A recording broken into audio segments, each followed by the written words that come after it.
Hello, gentlemen. I'd like to talk about the very serious cliche of when a man's things in life are taken away from him, he falls apart and effectively disappears. Typically, and very often in more ways than one, I'd like to talk about a concept that might help a lot of men.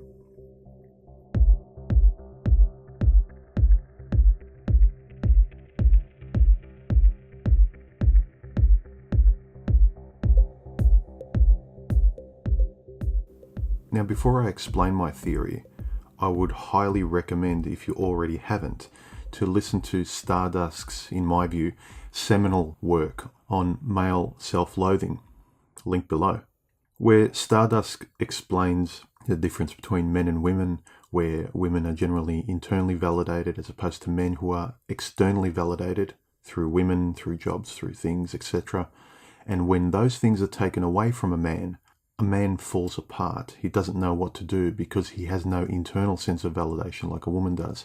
In essence, as Stardusk explains in that video, a man is truly weak because if all of his validation is external and you take any of that away, he's nothing.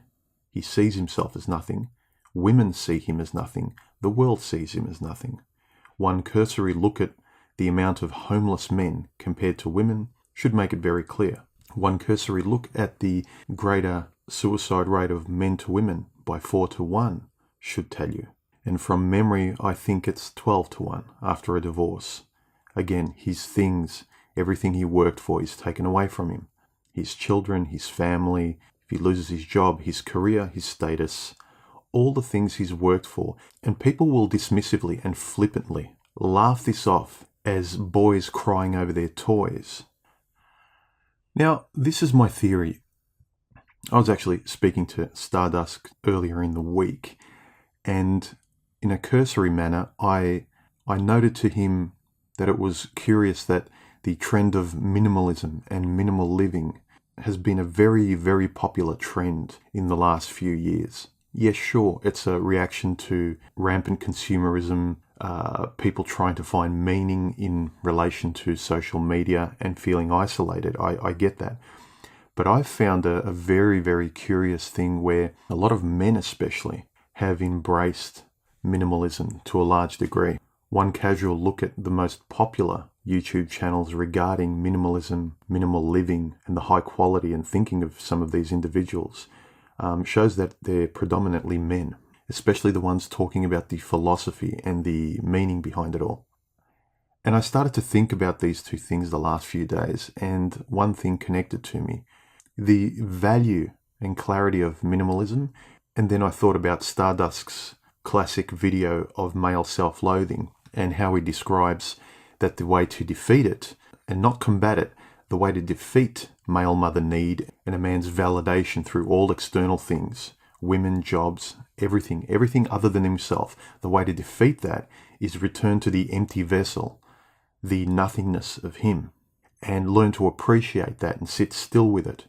And that got me connecting the two concepts of minimalism and defeating the male self-loathing empty vessel by returning to it.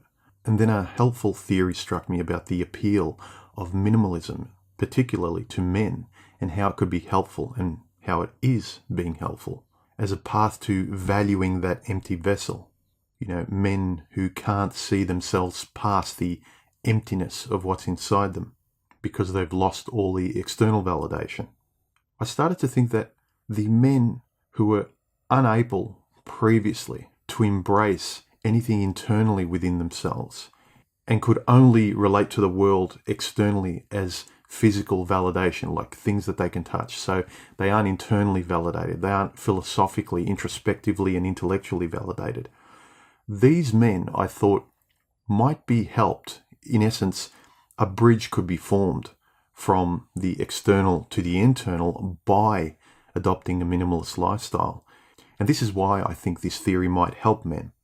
This is why the simple, pragmatic, clean life of minimalism may help these guys.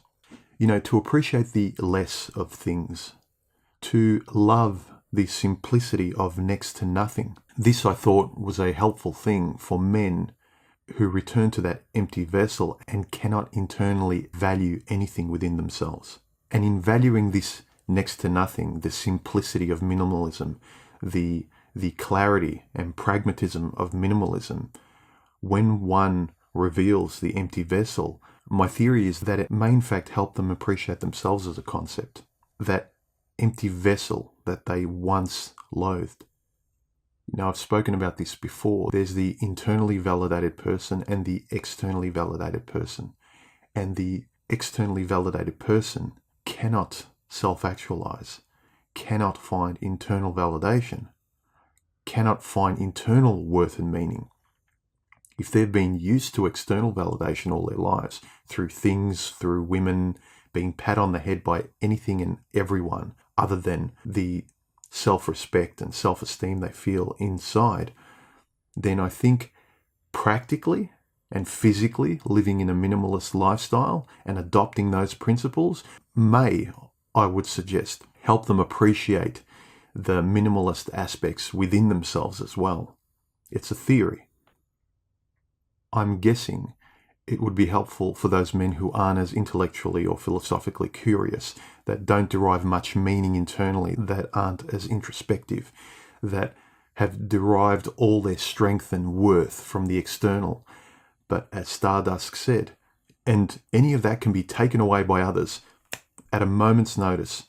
And what is a man to do when his compass has only ever been calibrated through those external physical things that have been taken away by others? You see, the true strength of a man, I think, is his internal validation, because that can never be taken away by anyone. He can only willfully lose it himself, hand it over to somebody, or ignore it to his own detriment, but it can't be taken away from him without his consent. So yeah, I thought this concept of, particularly for guys who relate to things and external things in the world to a large, if not complete degree, and find themselves completely lost, depressed, or even suicidal when everything is taken away.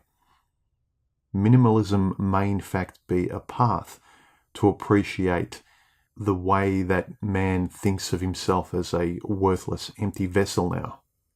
It's a way of him appreciating that stillness inside him.